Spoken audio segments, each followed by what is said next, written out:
Insinyur Soekarno, atau yang dikenal oleh rakyat Indonesia dengan nama Bung Karno, dalam lembar sejarah tata negara Indonesia, tercatat sebagai Presiden Republik Indonesia yang pertama.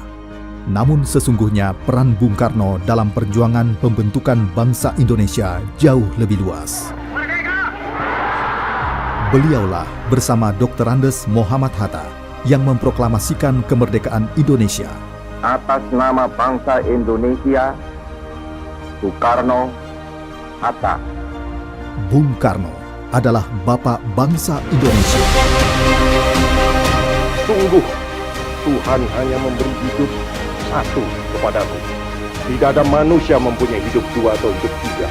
Tetapi hidup satunya akan kuberikan insya Allah Subhanahu wa Ta'ala 100% kepada pembangunan tanah air dan bangsa. Sejak usia muda, saat masih bersekolah di HBS Surabaya, Bung Karno telah terjun memperjuangkan kemerdekaan bangsanya dengan masuk organisasi Trikoro Darmo, organisasi pemuda yang kemudian berubah nama menjadi Young Java. Bung Karno juga mulai aktif menulis artikel politik melawan kolonialisme Belanda di surat kabar utusan Hindia, pimpinan tokoh Sarekat Islam, HOS Cokro Aminoto. Tamat dari Technische Hogeschool Bandung yang kini Institut Teknologi Bandung, Bung Karno menolak menjadi pegawai pemerintah kolonial. Sebaliknya pada tanggal 4 Juli 1927 mendirikan PNI, partai politik dengan program utama mencapai kemerdekaan Indonesia. Karena kegiatan politiknya pada tahun 1930, Bung Karno ditahan pemerintah kolonial dan dijatuhi hukuman selama 4 tahun. Pidato pembelaannya di Landrats Bandung, Indonesia menggugat, membeberkan secara sistematis dan tajam bagaimana kolonialisme bekerja memperkaya diri, sekaligus memiskinkan rakyat negara kolonial. Pemerintah kolonial kembali menangkap Bung Karno dan kali ini mengasingkannya ke ND pada tahun 1934.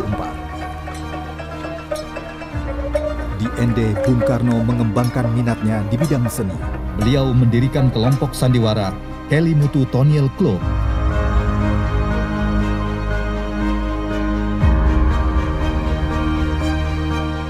Empat tahun kemudian dipindahkan ke Bengkulu. Saat di Bengkulu, Bung Karno meneruskan kegiatan berkesenian melalui Tonil Monte Carlo, aktif di Muhammadiyah dan kegiatan pendidikan di organisasi Islam tersebut.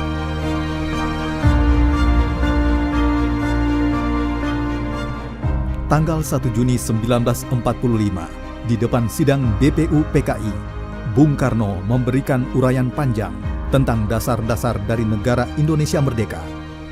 Bung Karno menyebutnya itu 5 dasar atau Pancasila. Di akhir persidangan BPU PKI, sila-sila dalam Pancasila disahkan untuk dimasukkan dalam pembukaan Undang-Undang Dasar 1945.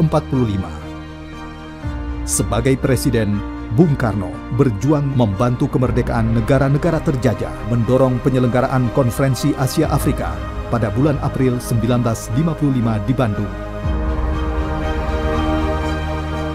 I am proud that my country is your host.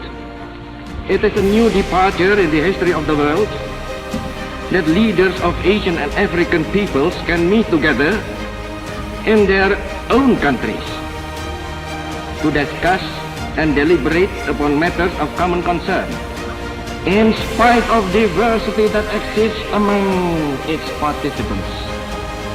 Let this conference be a great success. Bung Karno juga mendesak perdamaian dunia dengan menggalang konferensi non-blok bersama tokoh dunia ketiga. Bung Karno berhasil melancarkan diplomasi politik, menempatkan Indonesia secara terhormat di antara bangsa-bangsa. Beliau memperkenalkan dan mendorong Pancasila diterima sebagai nilai-nilai universal umat manusia. We call this something Pancasila. Pancasila or the 5 pillars of our state.